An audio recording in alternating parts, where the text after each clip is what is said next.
Naipagnagsapa na tayo ating apo. Magandang umaga po sa ating lahat. Good morning! Ako po ang inyong lingkod. Nag-iisa walang iba, Tita Ara Canter, the one and only ikit ng bayan. At kayo po'y nanonood dito sa Balitang Northern Luzon. At sa araw po na ito ay ating makakapanayamang SSS Baguio. Alamin natin kung ano po ang kanilang mga programa, plano at proyekto sa taong 2024. Makakasama po natin ang kanilang branch manager na imbag nga daw kanyayo, ma'am. Imbag nga bigat, Ara, kanda kita dingdingid ako, kaya ti Balitang Northern Luzon, iti ikit ng bayan.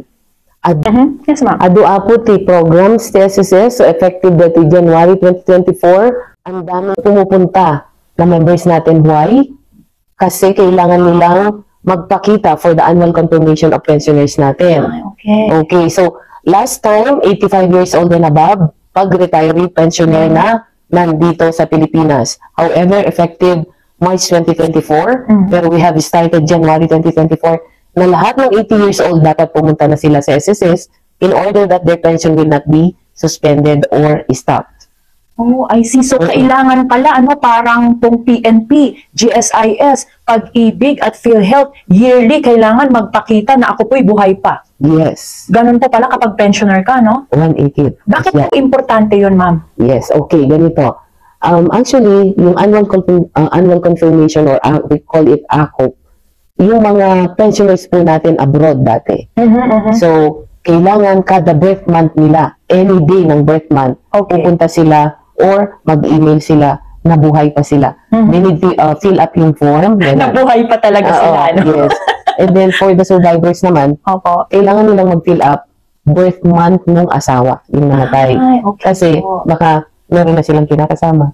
So kailangan may stop. Why? Kasi pera kasi ng members ito. Okay? And total disability pensioners, baka gumaling siya. So kailangan niyang magpakita kada birth month. Okay, kada birth month. Hindi po lagpas doon at hindi po ahead of her or his birthday. Yes. Ang bali ganito, ang bago for 2024 is that 2 months prior to the birth month po pwede. Ay, pwede na. 2 months. Buti naman po, ma'am, ganon. Kasi alam naman po natin na ang mga tao po ngayon, meron din pong pinagkakabalahan, meron din pong talagang ginagawa na hindi po natin napapansin ay, lumagpas na pala. Kailangan ko nang magpakita sa SSS. So, naging mas humaba po yung ating pasensya sa mga ganon po na sitwasyon at konsiderasyon. Yes, so that's 2 months prior. And if in case on that month, birth month, hindi pumunta, the following month, stop na yung pension. Ay, ganun lang. Yun yung bago for 2024. Ay, malaka. And requirement din na yung under guardianship ng mga bata, 18 years old, pataas, dapat may SSS number na. So, kukuha sila. We will assist them. Or pwede sila online. Okay. So, ibig sabihin na sa digitalization na rin po tayo. Hindi mo kailangan na pumunta sa SSS. Hindi mo kailangang tumawag sa SSS. Pwede na po ang online. Pumunta lang sila sa website namin, www.sss.gov.ph. There you go. So, nakuha niyo po yun, ha? Pero, ma'am, paano naman po, alam naman po natin, hindi po mateki lahat, at hindi rin po kalakasan ang ating pong wifi sa Pilipinas. Aminado po tayo dyan. Ano po ang ginagawa natin? Ganito, ang ginagawa namin, equip na yung SSS Baguio with the e-center. So, yung e-center namin, nandun yung ilang computers namin that our members or mga pensioners could use. And then, we have also yung MALC, we call it. Yung mobile application, learning center. Nandun yung step by step. So, masundan nila. And we could assist them. Then, meron din kaming mga flyers na nandun yung step by step. Binibigay namin so that yung mga apo, mga anak na techie, sila na lang po yung tutulong sa kanila pong mga magulang po. Ay, okay. Ito po ay pinag-uusapan natin pension. ACOP. Opo. Paano naman po itong mga active natin na members? Ano po ang bago sa kanila na maipaglilingkod po natin? Okay. So, ang ganda ng tanong mo, Ikit. So, actually, yung mga core processes or programs ng SSS is that we have yung sickness, we have maternity, we have also yung meron kaming salary loan, online din lahat yan. Ah, okay. Okay, yes. And we have yung unemployment benefit. Mhm. Yung unemployment benefit, if in case yung isang empleyado, hindi natanggal siya sa trabaho or redundant yung niya, yung position, Mhm. so natanggal siya, so pwede siyang mag-avail nun. 50% ng kanyang salary credit, so bali-bali good for 2 months yung babayaran. However, meron siyang requirement wherein kukunin nila yung bracket, yung sa computation from yung 12 months of the 18 months posted before the month na natanggal siya. So 50% of that, yun yung ibibigay for 2 months. However, in case na within 3 months, bigla siyang na-hire, later on, i-refund yun. Ay, ganun. I-refund din. Pero, tingnan nyo ha, parang kung papansinin po natin, parang mas mabait ngayon ang SSS. Yes, dahil nung sa pandemic. Ay, okay. Yes, sa pandemic So, yun. nag-adjust tayo para po sa ating mga active members and pensioners. Oh, I like it. Sige, buhayin ulit natin ang ating membership sa SSS. Sa mga hindi na po active dyan, magbayad na kayo para din naman po sa inyo ito, sa inyo pong pagtanda. Ano? Siguro dagdagan ko pa, ano pa yung ibang core processes natin. Meron din tayong disability. Uy, Then, retirement. Whatever benefit that you get from the aforesaid benefits, hindi babawas sa retirement. opo. And lastly, lahat kasi tayo din pumupunta, yung funeral and death benefit. So, meron din po pala yon sa SSS. Meron. Opo. Okay. Ma'am, bago po natin mapag-usapan yung mga retirement po at benepisyo pa po ng mga nagpe-pension, maaari niyo po ba kaming i-update din po? Paano po yung loan?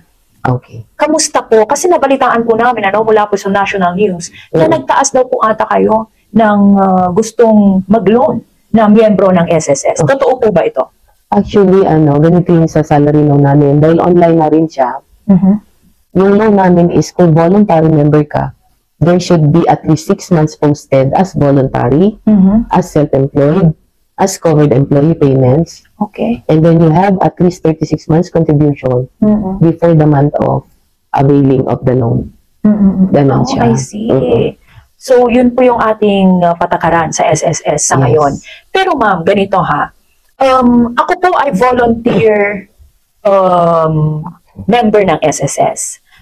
Maglo-loan po ako sa inyo. Okay. Katulad din po ba ng sinasabi po ninyo? Yes. Ang patakaran po o requirements sa pag-loan? Voluntary, self-employed, non-working, covered employees, OFW, parehas lang. Pare-parehas po lahat yan. Okay. Pero ganito po, tumigil po ako.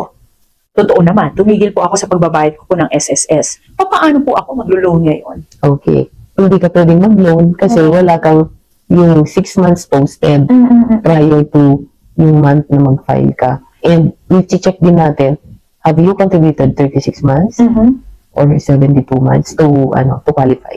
Paano kapag magbabayad ako ng the whole 36 months? Pwede po ba yun?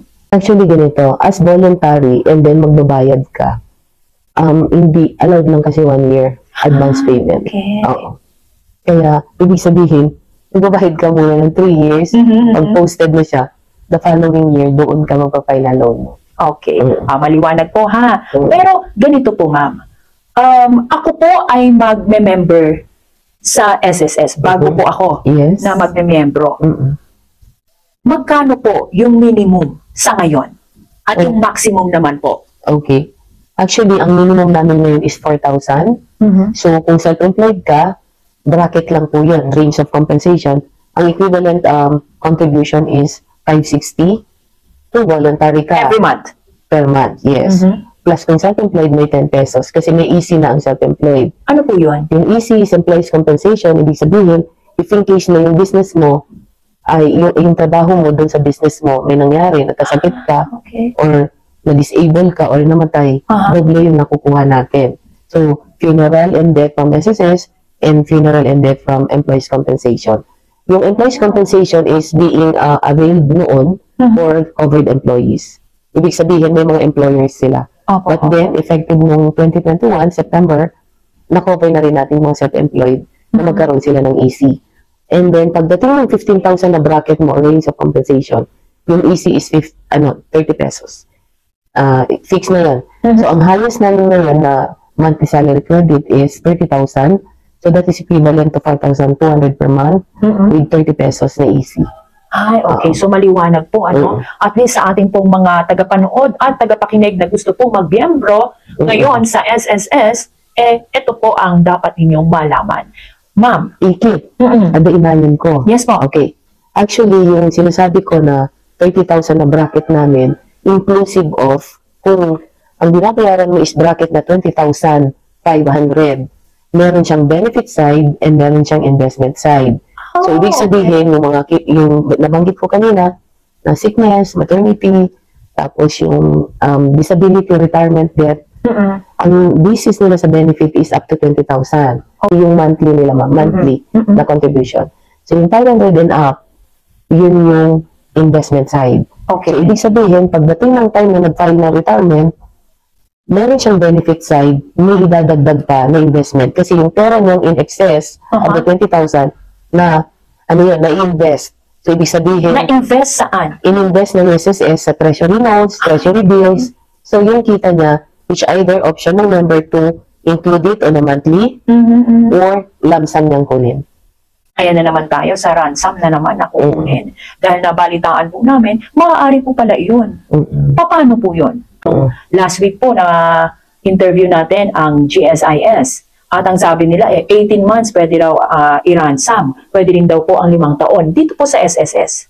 Oh, actually, pagdating sa retirement, ang SSS is, ang lump sum natin is 18 months lang. Parehas Okay, po sa 18. GSIS, okay? Ang GSIS kasi up to 5 years pwede. Sa amin, 18 months. So now, with that 18 months, option din ng member or yung pensioner na monthly din siyang yung sa lump sum niya. Okay, or kung ganun kasi yung ginagawa, it's either ima-monthly mo or you want it lump sum.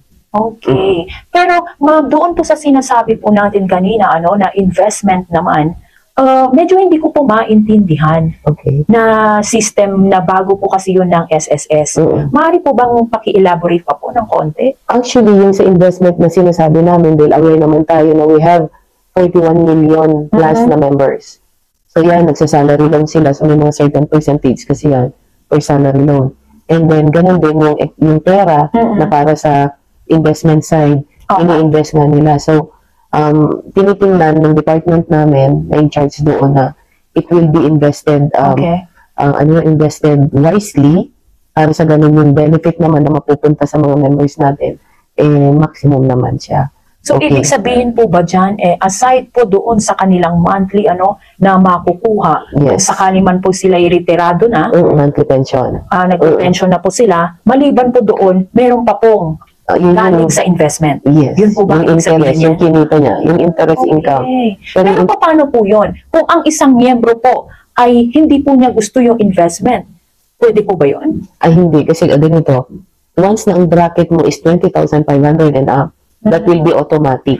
Automatic na siya. Automatic. Ayaw mo man o gusto mo, automatic siya. Yes, so meron siyang range ng amount na for investment. Pero of course, highest kasi, yung sa 30,000 bracket namin, ibig sabihin, yung 20,000 going to the benefit, and then yung 10,000 for investment. So the higher the amount, the higher yung benefit that you will get, or the interest income that you will get. Ma'am, ganito ako po ay ayoko po yung minimum na sinasabi ninyong 560 monthly So in 1 year, that is how much is that as a whole for a year? So yung bali 560 times 12, I think 7,000 something. Pero ganito, pwede ba akong magtaas kung sakali? Ganito, pag self-employed ka, we are not after the minimum. It should be the actual na earnings niya during the year. So yung iba naman, once na 54 and below ka, from the minimum to the highest, pwede yun. Pero once that you get 55 years old and above, one step per year ang increase na. So, kung mababa ang nakuha niya, hindi siya basta-basta makakakuha ng maximum kasi considering the age. Nasa namin, office order namin. So, depende pa rin pala doon sa income mo, at depende rin po pala doon sa age mo. Ano pa ma'am? Depende pa sa ano pa po? Maliban doon sa dalawa? Actually, yung sa income mo at saka sa age mo. kung ano yung actual earnings mo sa business, kung self-employed, yun dapat yung i-declare mo.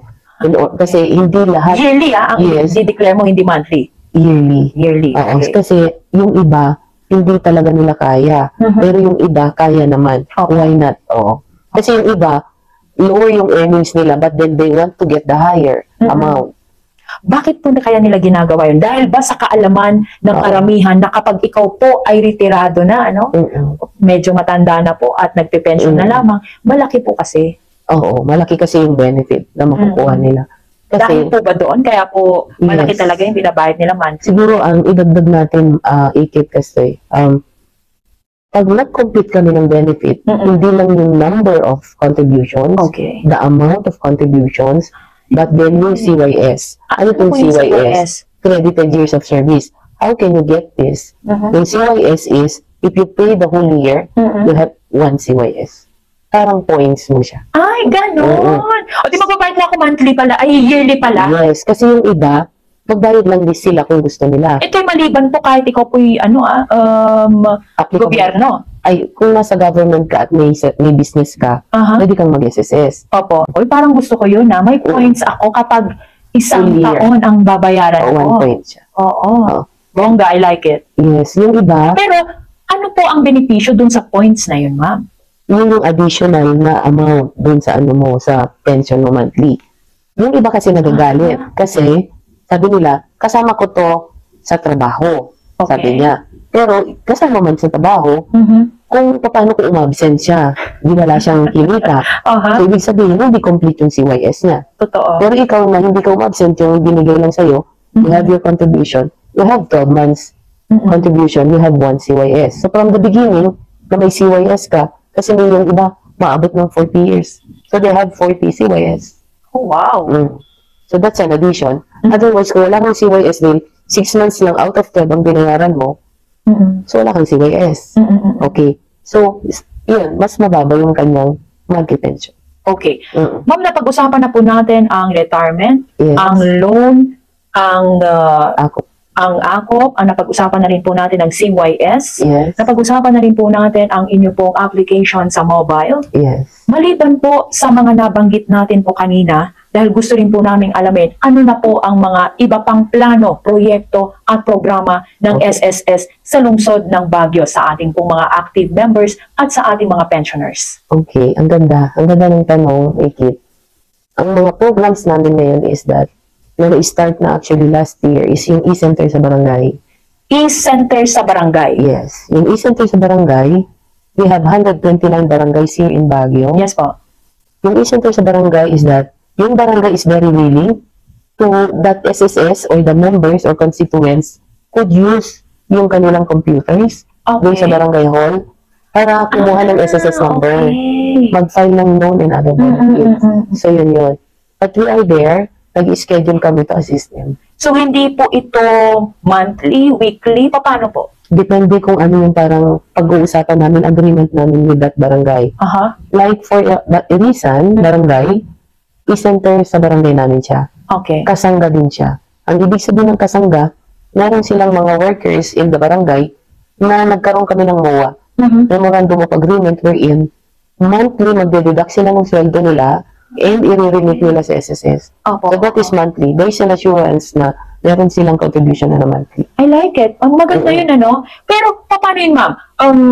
Yung e-center po ba natin? Come again, tama po ba? Oo, e-center sa barangay. E-center sa barangay po ba ng SSS? Kayo po ang pumupunta doon?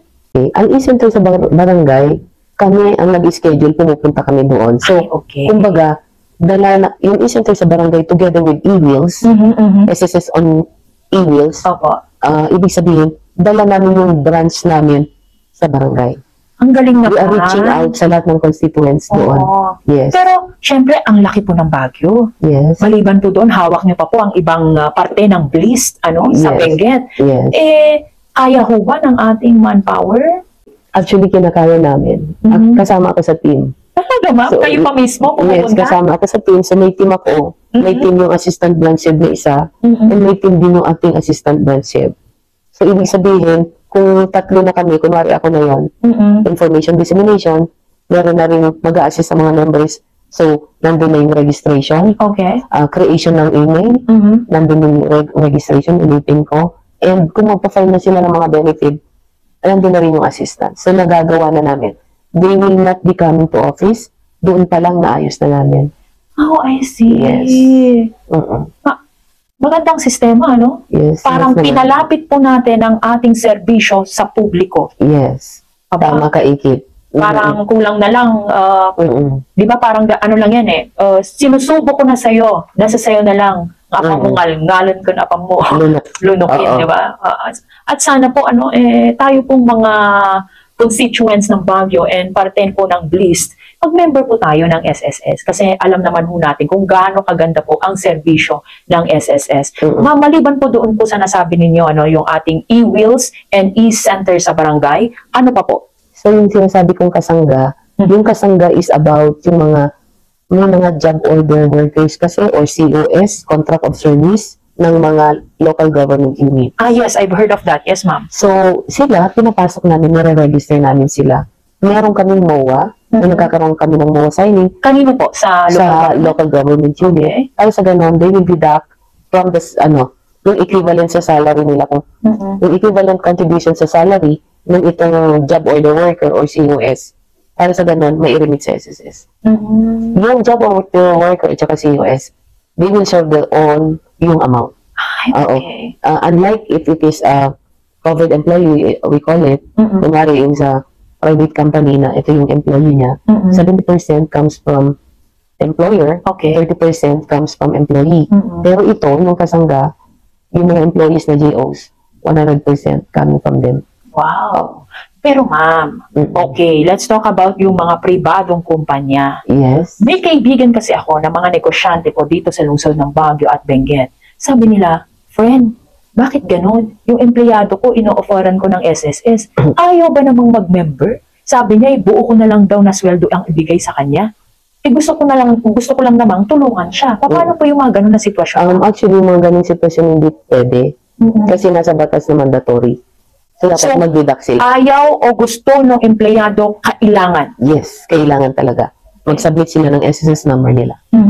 Yun yung patakaran. Nako ayan, narinig nyo po ayaw nyo o gusto nyo, kailangan po. Para din naman po sa inyo to, hindi nyo pa siguro nakikita yung kagandahan ng pagmemiyembro sa SSS. Pero when you get old, I'm telling you, you'll be needing it at sasabihin mo, sayang, hindi ako nag-member sa SSS. Tama. Diba? Ma'am, ganito. May mga sitwasyon din po kasi na hindi po nila dinideklara na meron po pala silang kinakasama. At yung mga iba naman po, hindi po dinideklara kaagad na sila po pala ay umanaw na. Paano po yung mga ganun na sitwasyon? Okay, so yung sa kinakasama, i-clarify ko lang, kinakasama sa company or kasambahay? Or Kinakasama po na pensioner ba yan? Okay. Ganito, we accept na yung mga kapitbahay na nakakaalam ng ganito, pumunta sila sa amin, may confidentiality of records naman, yes. O sumulat sila sa amin, and we will do the investigation. Okay. Kailangan wag naman po nating lokohin ang ating gobyerno sapagkat marami pong nangangailangan. Tama. Marami kaming cases na ganyan na nakukuha namin sa AKO. Kasi yung kung kunwari hindi sila pumupunta, na-stop na siya ngayon. Or dati, hindi sila pumupunta, kinukuha lang yung pension. Ang nangyayari, kung sumobra yung pension na namatay na pala ito, yung member, ang sinisingil namin yung bangkong naniningil sa kamag-anak ng namatay. Okay. Kaya kawawa naman sila. Gusto rin naman natin na ipagpatuloy pa rin ang pagbigay po ng pension sa kanila. Pero hindi po pwede kasi sa batas po bawal yun di ba? So kailangan din po nating sumunod. Opo, di ba? So ma'am, kamusta po yung ating pong partnership sa mga kasambahay naman po dito sa Baguio Benguet? Actually, yung dito sa Baguio Benguet ng mga kasambahay, nag-reach out din kami sa kanila kasi I know na they have their association. Yes. So pumunta naman kami and marami namang regularly paying pero meron ding hindi. Oo, so lalo na ngayon dahil talagang strict yung monitoring namin. We have the list. So pinupuntahan talaga namin. If in case na nagbigay na kami ng statement of account dun sa household employer Yes po. at hindi siya nag-comply within 30 days, binibilang namin yon. So, magkakaroon na ng demand letter. Pag hindi pa, yung demand letter is being issued sa sa legal department na namin. If in case na hindi sila nag-comply ulit, then filing na ng case kasi yun. So mas gusto naman namin na through itong tawag dito, yung talk show mo na ikit na marinig nila. Sana mag-comply na lang sila kasi sayang din yung cost ng meron pa silang legal fees. So why not na ibayad na lang nila sa kanilang kasambahay? Tama, tama. Saka, hindi naman po ganun kalaki. Sa totoo lang, ang ating pong pasweldo sa ating mga kasambahay. Yes, may certain amount. Magpasalamat tayo at meron pang mga ganyan na mga taong gustong mag-alaga po at makasama po sila sa inyong pong mga bahay-bahay. Kasi marami ng paraan ngayon kung paano kumita ng pera, lalo na sa online. Kaya yung mga iba nga ayaw nang magkasambahay at nag-online business na lamang. Mas malaking kita. Oo, totoo. Mas malaki po talaga ang kita sa online ngayon. Kaya yung mga kasambahay ngayon ayaw nang magkasambahay. Yes. Nagpapatulong na lamang sila na magkaroon ng pondo para sa kanilang livelihood. Ganun na ang nire-request nila ngayon sa DOLE. Nakakalungkot kung mawawala po yung mga kasambahay na yan. Huwag nating hintayin na mapunta po sa ganun na sitwasyon. Kung kailan tayo nangangailangan ng kasambahay, wala na kayong mahanap. Kaya ano lang naman po, yung maliit na halaga na maibibigay po natin at maitulong sa kanila. Yes. Gusto ko lang idagdag, Miss Ara, na yung mga kasambahay, yung benefit nila is tulad din ng benefit ng mga covered employee o sa mga private companies. Ganun So din parehas, sila. Yes. When they get old, same old thing. Oo. Tapos meron din silang EC. Employees compensation. That's nice. That's nice. Kaya maganda. Opo. Ma'am, may mga sitwasyon po ba tayo na mga challenges po dito sa SSS maliban po sa nabanggit nyo kanina patungkol sa mga hindi nagbabayad monthly ng kanilang SSS? Siguro yun lang, yung pagiging honest lang sana ng mga business owners natin. And then, mandatory kasi sa mga self-employed natin na mag-SSS sila. Kasi nga, ang ganda ng mga benepisyo ng SSS. So, good enough na we have yung e-center sa barangay, we have yung e-wheels, at saka yung kasangga. Kasi, yun, nakita ko rin naman yung reason na yung mga business owners natin, kung sila lang talaga dun sa business, hindi sila makapunta. So, nung pumunta kami, then nagdo-door to door kami, sabi nila, ay, sige nga, sabi nila gano'n. So, ang ginagawa na namin is, we register them online, para sa cellphone na lang nila, na-check na nila ito yung contribution na nabayaran ko. And then, we have also told them na magbayad kayo sa GCash, at magbayad din sila sa mga, kung meron sila mga bangko na merong online, para sa gano'n, madidak na lang doon. Pwede naman kung mga banksa yung gano'n. Or, they come to us, meron kaming tellering. So, yung sa tellering naman namin, available naman siya from 8 o'clock to 4 o'clock. Madali lang naman. It so happen lang, pag silang pumunta ng end of the month, pag silang pumunta ng NWF, punta sila ng Tuesday and Thursday, hindi masyadong marami. Hindi masyadong maraming tao. Okay. So, ma'am, meron pa po ba tayong mga karagdagan na impormasyon na kailangan po nating ipaalam sa publiko? Siguro yung sa mga members natin, dapat yung mga middle initial, i-spell out na nila. Okay. Kasi kailangan nyo sa retirement and other benefits. And update nila yung contact information. Yung contact information is yung mailing address nila, home and mailing address, cell number, palit ng palit, at saka yung email address nila. So that kung meron kami mga bago na nag-i-email blast kasi kami, text blast, so that to inform them of the update. Okay. So, maliwanag po. Maraming salamat, ma'am. At maraming salamat din po sa ating mga tagapanood at tagapakinig. Hari naway meron po kayong natutunan na maaari nyo pong i-apply sa inyong sarili at ganyan din na sabihin po sa inyong mga kakilala. At syempre, lagi nyo ho sanang tatandaan, ipanagkaykaysa, mag-iwanwan, itinaranyag na pagsayaatan. I am yours truly, Ikit ng Bayan. At kayo po'y nanonood sa Balitang Northern Luzon. Naimbag na daw, para tayo amin apo. Thank you so much.